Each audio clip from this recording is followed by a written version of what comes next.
Welcome to the Christian Romance Podcast, where we go behind the books with inspiring Christian romance authors, exploring faith, love, and the journey that brings the story to life. I'm your host, Kelly Jo Wilson, and today we're chatting with Tracie Peterson. Tracie is the best-selling author of more than 100 novels, both historical and contemporary, and over 6 million copies sold. She has won the ACFW Lifetime Achievement Award and the Romantic Times Career Achievement Award. Often celebrated as the queen of historical Christian fiction, Tracie has a unique gift for transporting readers through time with stories rich in faith, love, and resilience. Today, I'm honored to dive into the world she so beautifully crafts and explore the heart behind her beloved books. Make sure to stay tuned to the end so you can hear our new book giveaway for November and how you can enter to win. Now, here's my conversation with Tracie. Hi, Tracie. I am so happy to have you here. I cannot tell you what an honor it is to have you on the Christian Romance Podcast. Thank you so much for being here. You're so welcome, Kelly. I appreciate you asking me to come. Oh, absolutely. Absolutely. You are just a wonderful Christian romance author. You have definitely been dubbed as the queen of historical Christian fiction. So, I'm sure, I can't wait to just hear more about your journey, especially how it's really evolved over these years. I mean, you have just impacted so many people with your beautiful stories. I cannot wait to hear like your process with that and just how, it's impacted you too. So, why don't you? I'm sure that our listeners have heard of you before. I would hope so. I am sure that they have one of your books probably in their libraries at home. But why don't you just let our listeners know a little bit more about you, maybe about how you got started, uh, Sure. and kind of what your faith journey looked like over the years in alongside your writing journey. Absolutely. Well, I was fortunate enough to be born into a Christian home. We went to church every week and several times a week sometimes. It depended on what was happening. And I credit my mother with developing the storyteller in me Mm. because at church we did not, as you can see, I'm old enough that there was not children's church. And so to keep me quiet, my mother would give me a piece of paper and a pencil and tell me to write a story. And so, even before I could write, I was drawing out stories. And my mother was super smart. Afterwards, she would ask me to tell her my story. And Mm. so I got her undivided attention to tell her what story I'd written down. And so I've had a love affair with storytelling since I was little. And as I, you know, continued to get older, books were my best friends. I would read and read. And, it wasn't anything for me to read 10 books in a week or more, because I was just hungry for reading. And as I got older, my mother actually petitioned the library to give me an adult card because a child's card, you could only check out 3 books. She said, this isn't cutting it. I can't bring this kid back to the library every day. I And love it. so the adult card let me check out 10 books at a time. And so we go to the library on Saturday and I check out 10 books and I take them back on Wednesday to the bookmobile that came to my neighborhood and exchange them for another 10. That's So wonderful. reading and I have had a long love affair. And through the years, I love to write stories down. I love to entertain my friends with storytelling. When I got to high school, though, you had to apply to get into creative writing. And so I wrote my story that they asked for, and I turned it in feeling ever so confident and was rejected. And the Mm. teacher wrote that I didn't show enough creativity or imagination. And I laugh about it now because if she were alive, she'd get a copy of every single book I've written, which is, over 140. And, Yes. you know, but I tell this story because it just goes to show really this writing career, this journey of storytelling is all about the Lord. It's not about me. And I don't have a college degrees or any fancy writing institute certificate or anything like that. It's about the Lord, and the Lord giving me a passion for storytelling that would encourage and uplift. And that's been my goal. I want my books, naturally I talk about having my 3 E's. I want my books to entertain you, I want them to educate. So I try very hard to be very accurate with my historical research. And then third, I want them to encourage. I want it to be that I share the gospel message in each book, as well as biblical application and encouragement to the reader. And from the letters I get back, I know that God is using the books mightily, and it just thrills me to no end. That's the best. And I love that you have readers that write to you, because sometimes it's difficult to just go off of reviews, although reviews are helpful too. But letters really telling you, like, it seems like it's just a little more personal. It is. Whereas sometimes with reviews, I feel like people, there's nothing wrong with people necessarily don't like a book. I mean, not every book is for everybody, kind of thing. Yes, But I feel like that's so wonderful that they reach out to you and actually, let you know how the book has impacted them. So I'm always trying to encourage that too for our listeners. Like, please reach out to your authors, especially nowadays. Your website is absolutely gorgeous. If nobody has been to your website, they should go right now and type it in. I will have the link in the show notes, and just, get on your newsletter and send you some messages and tell you you're reading those messages too. It's wonderful. I love that. I do too. And I try to answer everybody. So, it may be slow in getting back to them, but I do try to answer each and every email and letter for sure. Oh yeah, I'm sure. I'm sure. So you have so many books. So you said what, 140? That's amazing. Thank you. Congratulations. That's amazing. I mean, that's so unbelievable. Like, it's just wonderful. And you've co-written books too, Absolutely. which is super fun. So what's the difference with doing like research because I definitely want to get into a little bit how you do your research process. Sure. Like you said, you like to make sure that it's historically accurate. Right. So you do a lot of different time eras and things like that. So how does that work? Like, how do you start that research? What does that process look like for you? Well, one of the things that has stuck with me through the years is that building that trust with the reader that they can count on me to be accurate. And part of that, came from my husband's a historian. And so for years upon years, he's worked with me to research and taught me valuable lessons about research. But, sometimes you can't find the exact details of what you need. And so you look at the things around and read between the lines and that kind of Mm, thing. But my process has always been to do a lot of reading first and foremost about certain places or events that I want to discuss or talk about in my story or plant the story around or whatever. Um, so currently, I'm working on the Cheyenne series, The Hope mhm. of Cheyenne. This first series is The Heart of Cheyenne, and there's going to be a second series set in Cheyenne called The Mm, Hope. And we'll talk more about that later. But the thing is, I had made multiple trips back and forth through Cheyenne. And so we would stop and we'd pick up a few tidbits or books or whatever, talk to somebody at the museum. I'd get some ideas for things that really fascinated me about the location. And I'd make notes on that and keep them until I, was ready to write the series.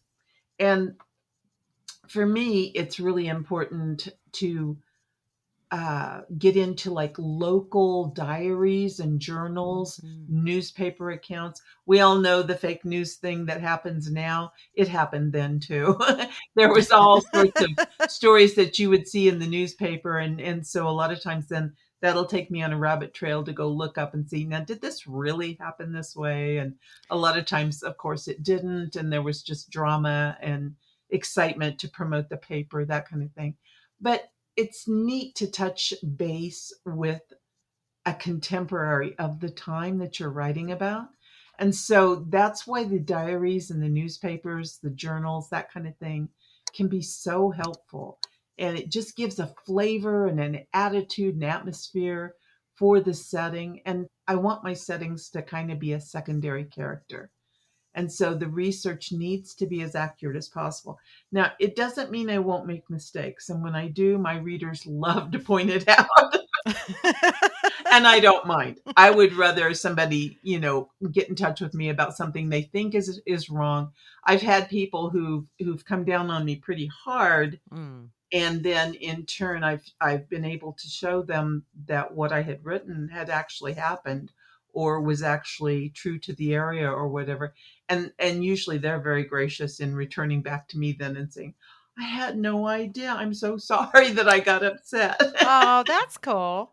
So we've got a good working relationship, me and the readers. But, Yes. it's a trust that I feel like as an author, I build with the reader to know that if I say something is taking place or has taken place, or that a specific thing is possible for that time period, I want to do my research and know that it is, because I believe that trust is important.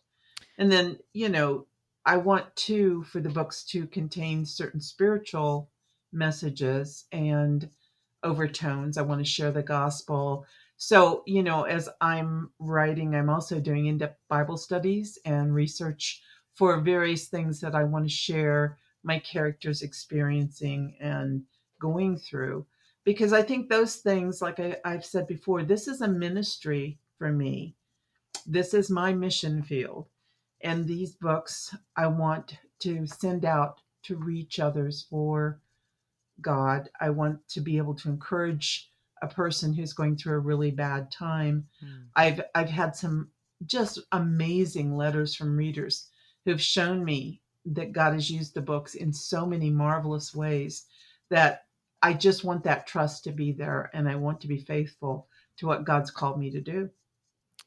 That's wonderful, Tracie. I feel like that is so evident in everything that you do and how you just your stories and how you write your stories and how you really share your love for your readers. You're very honest with them, like you said, building that trust. You're very open in that way. I just love that so much, and it's very true. It is a ministry for sure, Yes, totally. and like you said too, and I love that you said, this is for the Lord, this isn't I don't have a fancy degree. I don't have all of this, but wisdom can come in many ways and shapes and forms if it's Absolutely. coming from the Lord, right? So he's putting that call in your heart and you're just being obedient and listening and wanting to reach people. I love that. The 3 E's.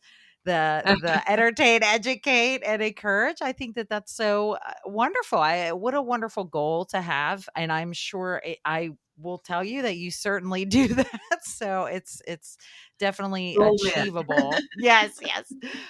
But yeah, you're totally right, and it's important to have that trust with your readers because Yes. you're making kind of a promise with the book itself, Mhm. especially like you can switch because you do historical fiction, then you started doing not some nonfiction as well, right? Were there other genres that I did a little of that. I okay. did a little contemporary, but the passion I have is for the historical, and I love doing that.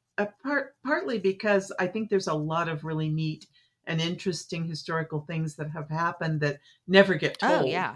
and so it's fun to thread them in through a story and expose others to what happened or this little bit of history that I found fascinating. Oh, absolutely. Yes, for sure. 100%.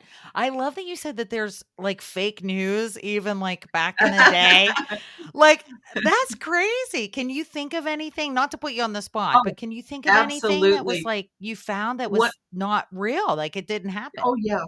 One of the big things were the paper railroads. You would get these advertisements, especially back east, about these railroads that were being built in the West Ah, and looking for investors and looking for people to come and that that these railroads would sell property for people that wanted to settle and that you could get it real inexpensive because it was pretty well known that when a railroad moved into an area, a lot of times they did sell pieces of property in that area mm, to encourage community growth.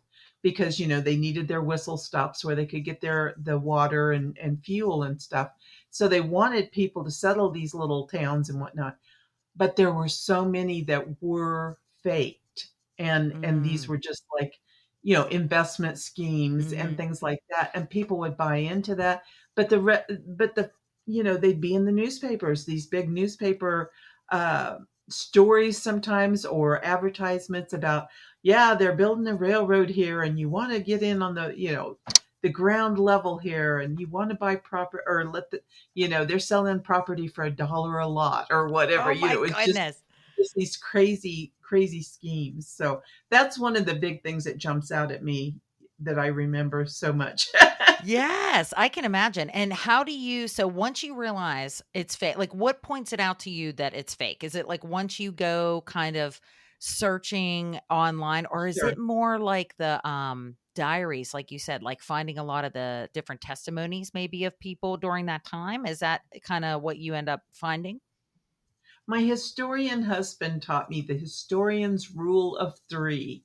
You get three separate accounts that all agree, and you try to find, very different accounts, like, books, diaries, documentaries, a lot of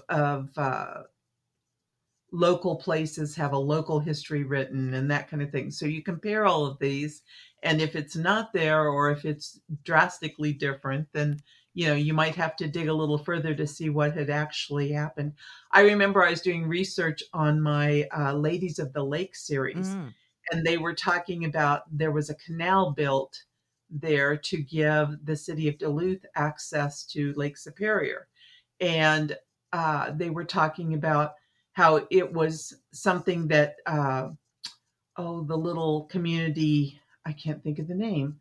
Wisconsin had a little community there just opposite of Duluth, though, and that's where the main harbor came in. And they didn't want Duluth to have their own access. And Oh. so they were trying to get a stay to stop them from building this canal. And so they had this story in the paper that talked about how people from all over the town, including the Sunday school with little kids and their buckets and shovels, went out there to dig the canal. And that didn't happen. Fake news. Although I would have loved it if it had of. I would have totally put that in the Oh, yeah, story. for sure. That sounds super But interesting. again, as I'm reading it, I'm going, huh, that just doesn't really add up. And Yeah. so I had not come across it anywhere else. So I started digging, and then I actually talked to one of the archivists there at the museum in Duluth. And she was telling me, yeah, that's one of the famous old wives' tales about the canal being built. And so, yeah. That is really cool. I love that. I just, do you have, so how do you keep everything straight? You have like journals and things like that that you kind of keep I do a track? lot of I'm still a lot of note taking kind of thing, Mm, just scribbling here and there. I never really, I try to keep files on it. A lot of times I will go and research in a location and do a lot of note taking. My husband will do a lot of picture taking for me. Um, and so then we'll talk to different historians, or we'll talk to local people who have insight into the area, and maybe they've written about it, or they've done something else to do with the history. And so then I write all this down, I bring it home, I load it my notes then I'll type them up into the computer. That refamiliarizes me with everything. And inevitably there are little strands here and there that cause me to go then researching online, or digging into a book that one of the archivists have recommended, or a lot of times, just the notes at the back of the book that someone has written, that's giving other books and documentaries and locations that they picked up information. So I'm clamoring to see what's there. And then I've got, so when I write, I have all these different files that I can access from. And it's just, I try to keep it straight that way. A lot of times I'll have a set of files that will be like railroad information about Cheyenne, and that's all that file will have is railroad. And then maybe there's segments in there about certain specific years mm. and what was going on in those years. And then I'll have another file that's about ranching in the area. Or one of the things that came up for the second series was the blizzard of 86, 87 that was so bad. And so I'll have a file specifically on that. That's so neat. And I have such a respect for that because I just a little bit of research. I write contemporary. I have hopefully, anyway, that's what I love to write, the contemporary Christian romance, but just a little bit of research and I'm gone. So I have such a respect for your focus and your organization with that. And I love that your husband is a historian because what a neat just resource right at your fingertips, and he's going to be able to help you. He's giving you tips, like you said, like the three, what did you call it? The rule of The three. rule of three. I'm going to have to remember that. Absolutely. And that's true. Well, it works even for contemporary Yeah, stuff. absolutely. It's So super. absolutely, Yes. yeah. You don't want to just go with one thing that you picked up. It could inevitably.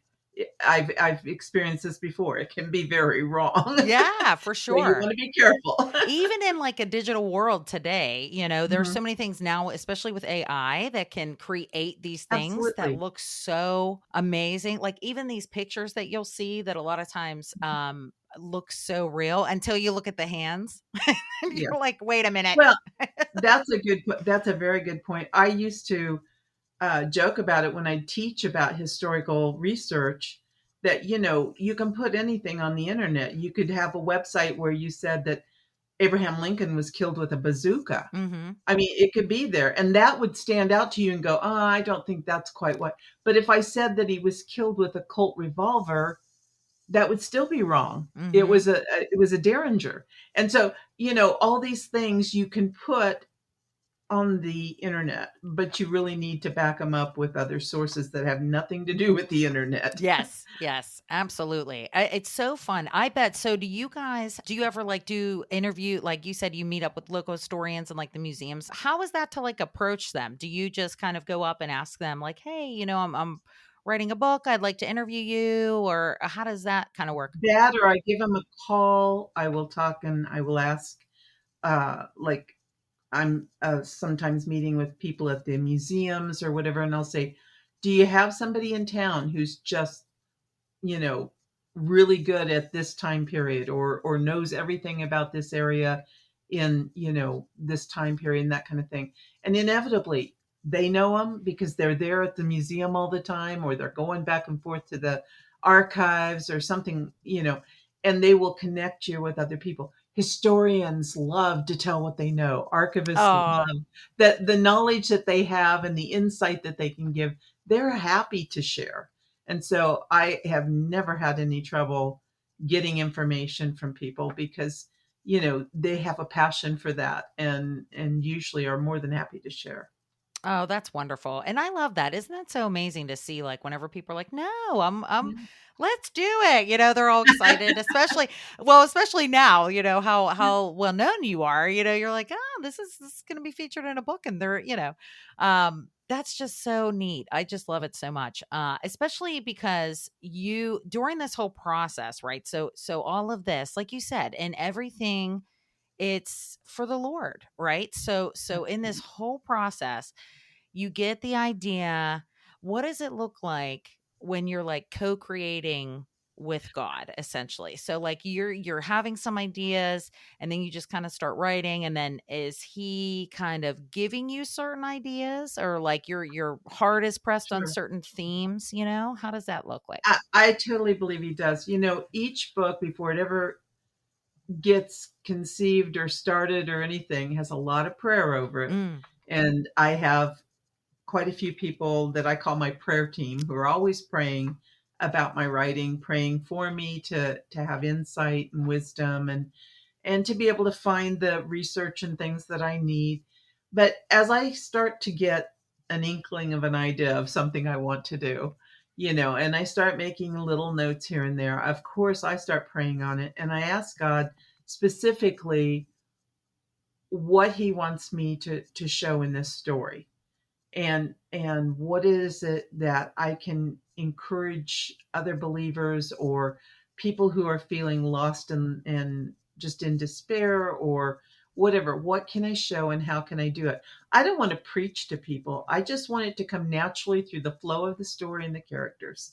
And I have had things as simple as a 90-some-year-old woman write to me and say, I've been churched all my life and I never understood the concept of forgiveness and why it was so important until I read about your characters in this story.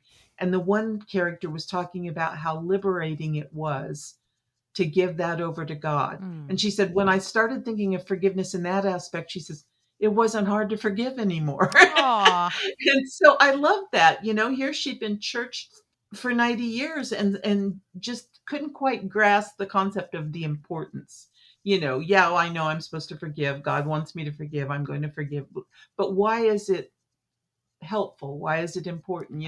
And so she, read that. But as I sit down and start writing, ideas and thoughts, I always prepare a synopsis for my books. I'm Mm. a plotter, and seat of the pantsers think I'm crazy and I think they're crazy, you know. But I've come to realize we're really doing the same thing. Yeah. I sit down and write a plot just like they sit down and write a book. Mm. I just write a very abbreviated book. But my chapter by chapter synopses are sometimes 40 pages long. Mm. I get details in there.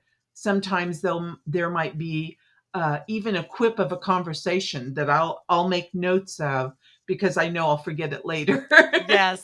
And so, these outlines are rather lengthy, but they give me a timeline to work from. I put the dates in so I know how the pacing is. I read for dropping any lines or characters. If there's something important that I want to make sure shows up, I can look at my plot that way and determine, did I cover this? Did I not? Did I drop this character? Are they more important than I thought they were to begin with? And so once that's in place, and of course, all through that, I'm praying, God, show me, if there's something here that I really need to do. And so when that's all complete, then I can sit down and feel confident about writing the book. And I write the first draft fast and furious. I'll write a chapter a day. So if I've got a 25 chapter book, I'm writing it in 25 days, fast and furious. As I sit down each day to write, I go over what I wrote the day before so I can flow right into it. Mm. After about the halfway mark, I just stop and put it aside for a couple of days.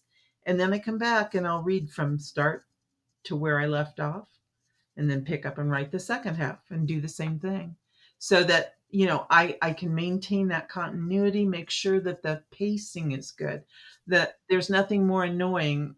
I think readers everywhere would agree than a book where the pacing falls apart. And so that's really critical to me in plotting. And the neat thing about it is the way that I do that and take care of those kind of details, I really end up with very few rewrites Oh, and definitely no major ones. that's awesome. So it's a helpful thing for me as well. I love that so much. I feel like it would be very hard to be a pantser with historical, right? Because it's like because there are so many details that you want to make sure that you're kind of getting in there, and it's a different era, time, and there's Mhm. a bunch of different things. It's hard. I'm a plotter too. There is a little small part of me that is kind of a discovery writer, a little bit. Like I'll give myself a little freedom in that way, but yes, I find it easier, at least for myself too, and kind of like going off of what you said too, to have it there. So then when you sit down for the draft, you can go. And I love that you like read and then as you're reading, I feel like I would imagine that God would be like, yeah, that sounds good. Or nope, you got to take that out. Or, what does that look like? Is he like kind of touching your heart a little bit going, yeah, you're good. You got He it. definitely does. I call it my God groove. Your God groove. I love that. And when I'm in the God groove, everything just falls into place That's so great. amazingly. And yeah, it feels right. It flows and it feels right. That's great. And so, nothing feels quite as good. And it's just so wonderful because you think about that, like you said, that 90-year-old woman that reached out to you who has Yeah. heard the word in probably, a bunch of different ways, but in church, because it is very different hearing a Right. sermon versus, reading a story. Seeing it acted Or out, you seeing it know? act Yeah, exactly, and that's the neat thing about the story is that you see it acted out. Like, I talk about this all the time on this podcast, that Jesus spoke in stories. He he told did. stories so that it'd be Yes. easy for us to understand and be able to put ourselves in other people's Right. shoes. And I think that it's just a different experience. There's always such, a wonderful place for being preached to, essentially, or being taught the word. Of Mhm. course, that is important, but it is important too to hear it in a different way. And I love that she said that she like saw how you, interweave forgiveness, because forgiveness is tough. A lot of people don't, just even that topic alone is really hard for a lot of people, because Yes. people, they don't realize it's more for them than it is for the Yeah. other person. Well, it's such a huge topic in my life. I've had to be forgiven much, and I've had to forgive much. And so inevitably in all of my books, that will come up, that theme, because I just think it's so critical. I want the reader to understand that, so many people think forgiveness is accepting or Mm, approving, and it's not any of that. And there is such a liberty in forgiving. And like you said, it becomes more about the freedom it gives you, mhm. that letting go of that retribution desire, or letting go of the hurt and whatnot. The letting go of those kind of things takes time, but in just saying a decided choice, I'm going to give this over to the Lord to deal with. This is no longer mine. There is liberty, and I want other people to experience that. Oh, absolutely. That's a wonderful truth. Because there really is. There's this sign that I have on I think I was just talking about this. There's a sign that I have in my bedroom, and it says, "Give it to God and go to sleep." I love it. It's very encouraging, I will tell you, because it's a good reminder that sometimes we just aren't meant to have the answers, and we got to give it up and let it go. But in terms of forgiveness, it's very difficult, I feel like, especially because a lot of people, if someone, say, passes away that has hurt them, you can still forgive them, but Sure.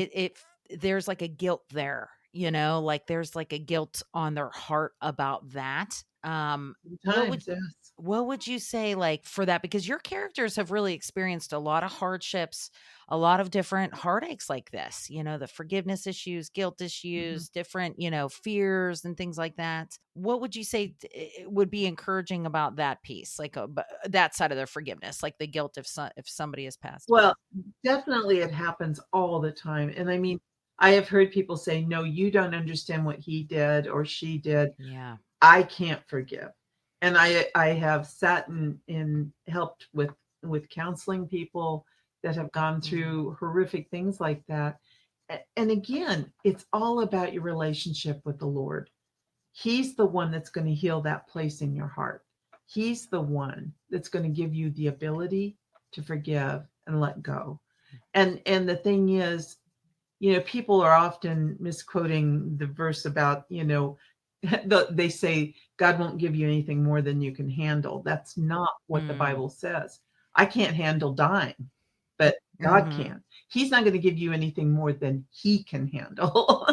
And so Oh, that's great. with forgiving, I look at that as one of those things that I can't do of myself. There is nothing in me that is pure of heart enough to say that when somebody wrongs me, that I'm just going to jump into, oh, that's okay. I'm going to forgive you and it's going to be lovely and unicorns will come and fairy dust will fall from the sky. You know, I can be hardcore angry. and Yeah. and I the human side of me definitely would want to hold a grudge. But again, it's got to be about your relationship with the Lord that's going to allow you to go into that place where forgiveness comes naturally or easily, or more easily, I guess I should say, because I don't know that it ever comes easily. And so, that's what I always advise is this isn't a journey you take by yourself. this is one Mm-hmm. that Jesus will hold your hand on and will walk you through, because he had to do it. And he had to do it in a bigger way than we will ever have to do it. Oh, yeah.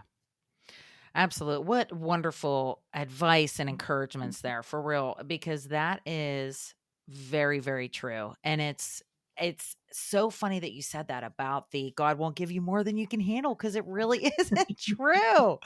It's not. He won't. You're 100%. He won't give you more than he He can can handle, handle. and that is the truth. Because in those times, yeah, our best bet is just to put up your hands and ask him to help, because it's so freeing. Yeah. And it's funny because I was just talking to Kimberly. I was just telling you, I was talking Yes, to yes. Kimberly Woodhouse, and she said, I don't know what people would do without the Lord, like going through difficult things. And it really is very true. So I don't know either. I don't know. It's such a blessing every day to be able to have his strength, Right. and I love that you write about that in these stories, because your book may be the only time that somebody really reads that and experiences it through that And character, and that may really I've draw seen them. times that that's happened. Um, I had a wonderful letter from a reader who had run away from home. She had a drug problem. She was tired of people being on her case and all this. She ended up in Mm. a homeless shelter and uh, found one of my books and started reading it. And she said, I would never read the Bible. I didn't want people preaching at me. And she said, but I'm reading your book and I'm realizing all these things that are coming back to me to help me realize that I need to give myself up to the Lord. And she said the Mm. book gave her the courage to go home and try again. And she went to rehab. She got off drugs. I mean, turned her life around, all because of a simple little fiction book. God can use Yeah. anything, and he does. Oh, absolutely. He does. He absolutely does. I love that passage. I want to say it's in Romans, but I can't remember exactly where. I'll find it and have to put it in the show notes. But whenever Paul says, I came, Apollos watered, but God gave the increase, right? It's like you are when you're doing his work and you're going through your whole process and you are praying over it. I love that you have your prayer team, you have your prayer warriors, and once that goes out, that is so in his hands, but you're watering, right? You're doing the work, you're being obedient, and then wonderful stories like that Yeah, happen where this young woman goes, and that is a tough thing, especially because, with any addiction issues, anything like absolutely. that, Huge. it's huge, and it's an everyday battle, every minute battle. And people, wow, that's amazing. I love that. Thank you so much for You sharing that, bet. because it's very, very encouraging, very encouraging. And I'm so happy that you know that, because she reached out to Me you, too. you know? Like you said, it's wonderful to hear from the readers. Writing is a pretty solitary job. You sit in your Yeah. office and you work basically alone. And so when you send those books out, you think, will this make a difference anywhere? Will this touch any life? And so it's always amazing to hear from the readers and know that, Oh, yeah. God used it in a special way. Yes, absolutely. Yes. So make sure you reach out. Yes, yes. Send Tracy reviews and send her some notes. Anyway, we are almost at time, but I want you to be able to talk about this new amazing book coming out of this series, book 3. Why don't you talk a little bit Sure. about A Truth Revealed? Well, and we've been talking about, different things and why you write what you write and all that. A Truth Revealed is book 3 in the Heart of Cheyenne series. And basically, throughout this series, the books really stand by themselves, but the characters sometimes they appear in the next story or whatever. So it's kind of nice to read them in a row. But this particular book deals with a young woman who had been sent off to boarding school to after her mother died. And she Mm. just adores her father, and she's built him into this hero that you know almost superhuman. And so she's finally getting to come home then to be with him. Meanwhile, there's a young pastor who is like fifth generation minister, and he wants to serve on the Indian reservation and be able to share the gospel message with the native peoples. And he's all, waiting for the red tape to clear up and the government to assign him, what he needs and so forth. And so during this, they both meet up in Cheyenne, and their story collides literally when she runs him down with her carriage and horse, and then decides that she feels called to help him in his healing process afterwards, because there's a shortage of nursing staff. There's the hospital's fairly new and all these different things. So she ends up convincing her father for him to let this young man come back to the house and heal. And there's all sorts of things that have happened to him in his life now, though, including this accident, that are causing him to really question what's going on. I'm doing everything God has called me, that I thought God had called me to do. I'm honoring God in every way I know how, and yet things keep falling apart. I keep losing people. I keep having problems happen. What in the world is going on? And so he's having a real crisis of faith. Meanwhile, she's finding out things about her father that make her realize that he's not at all the person that she thought he was. And so together, as she's working to help him with his physical healing, they're starting to talk, and there's some spiritual healing that needs to happen and go on. And so they're kind of falling for each other as all of this takes place, and seeing the value of this relationship as God uses it to help them strengthen each other spiritually. But then of course there's other people that have are coming in off the sidelines here to help with that too. And so yeah, it just I thought it would make for an interesting story, especially one of the things that had drawn me to this time period. Not only was the Transcontinental Railroad completed, but Wyoming becomes a territory, and so that was kind of interesting. All these different Indian reservations were being formed, and people, the various Native American groups were being, forced into these places. And so, I thought it was just a really interesting time period to write about. And this story was the last in this first series of books set in Cheyenne. And there was just still so much history that I decided I wanted to do a second 3-book series. And so that will come out, that debuts in March of 2025. Oh, awesome. The series is called The Hope of Cheyenne.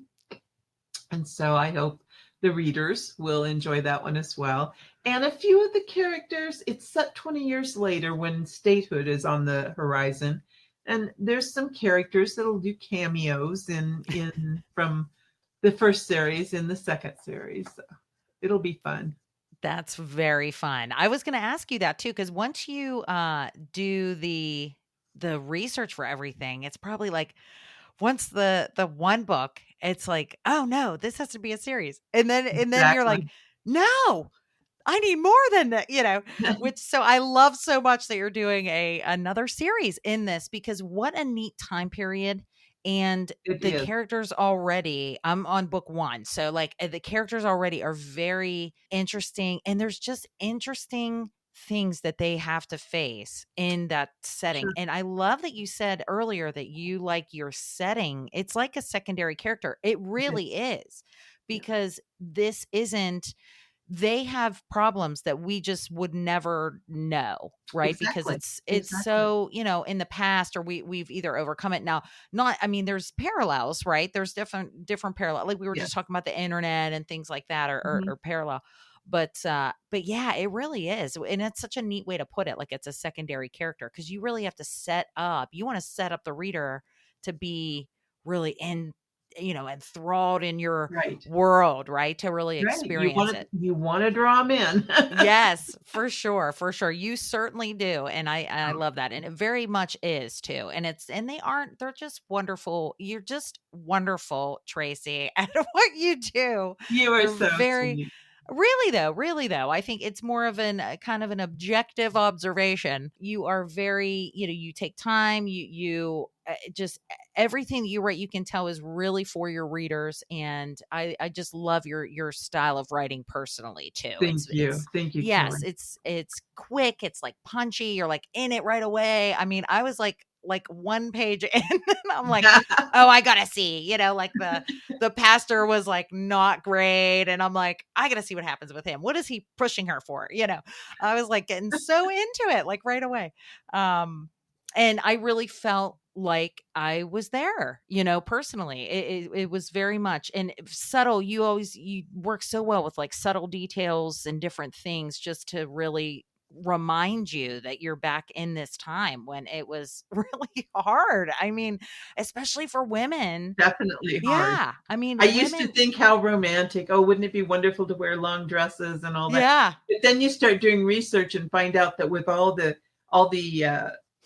things that they wore under their clothes and over their clothes and on their clothes and the materials and all that, you could be wearing 50 pounds of dress and undergarments.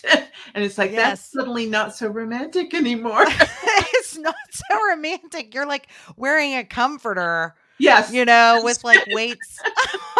Weights. With weights, but it looks pretty. There you go. It looks pretty. But yes, no, that sounds amazing. Why don't you let everybody know where is the best place to find A Truth Revealed and to connect with you so they can reach out to you? Well, if it's the book release is November 3rd. And prior to that, bakerbookhouse.com is giving 40% off. And so that's an amazing pre-order sale. And I encourage people to go there. You can get it, though, through the internet anywhere, that sells books.